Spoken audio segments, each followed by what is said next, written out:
Assalamualaikum warahmatullahi wabarakatuh. Perkenalkan, nama saya Maryilma dengan NIM 8562337172. Akan membahas mata kuliah penanganan anak berkebutuhan khusus dengan materi kekerasan pada anak meningkat di masa pandemi. Pandemi COVID-19 masih menghantui seluruh penduduk dunia, tak terkecuali Indonesia. Peraturan protokol kesehatan masih tetap harus diterapkan, bahkan jauh lebih ketat dari sebelumnya. Kegiatan belajar mengajar dilakukan dari rumah masing-masing secara daring. Orang tua berperan penting untuk mendampingi, mengawasi, bahkan menjadi guru anaknya untuk melakukan kegiatan pembelajaran. Pola asuh ini menjadi hal yang baru bagi orang tua. Tak sedikit orang tua yang belum terbiasa melakukan aktivitas ini, menjadi tersulut emosi sehingga terjadilah kekerasan pada anak yang dilakukan oleh orang tua. Kekerasan pada anak adalah suatu bentuk perilaku yang dilakukan dengan sengaja untuk menyakiti fisik atau psikis seorang anak.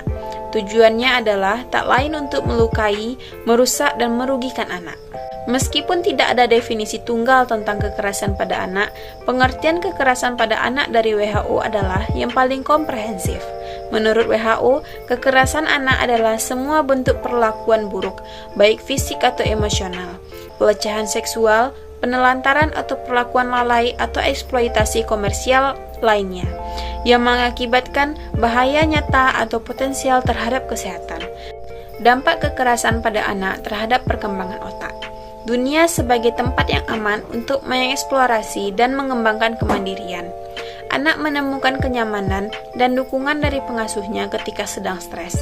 Ketika terjadi kekerasan pada anak, mereka mungkin menunjukkan bentuk keterikatan yang terganggu dan pola respon emosional yang tidak normal terhadap pengasuhnya. Anak-anak kecil sangat peka terhadap emosi orang lain, terutama emosi anggota keluarga mereka. Menyaksikan adegan kekerasan dan perselisihan verbal atau fisik memiliki efek negatif langsung dengan konsekuensi jangka panjang. Dalam usia balita, anak biasanya akan bereaksi terhadap stres dengan tampilan ekspresi marah dan emosional. Stres yang menyertai kekerasan apapun menyebabkan anak merasa tertekan dan frustasi. Kemarahan yang berlebihan ditunjukkan dalam bentuk perilaku agresif dan pertengkaran dengan pengasuh atau teman sebayanya. Cara menangani kekerasan pada anak dapat dilakukan dengan mengetahui bentuk-bentuk kekerasan pada anak.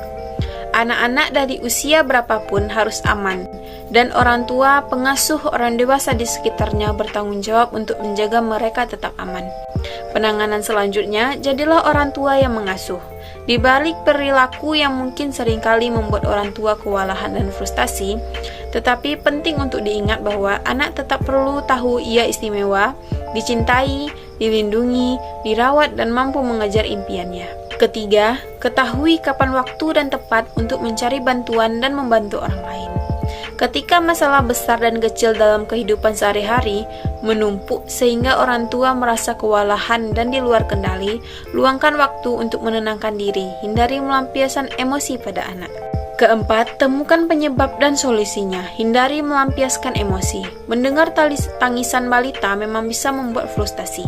Namun, dengan memarahi anak hingga meneriakinya, itu tidak akan mengatasi masalah, justru mengakibatkan masalah lainnya.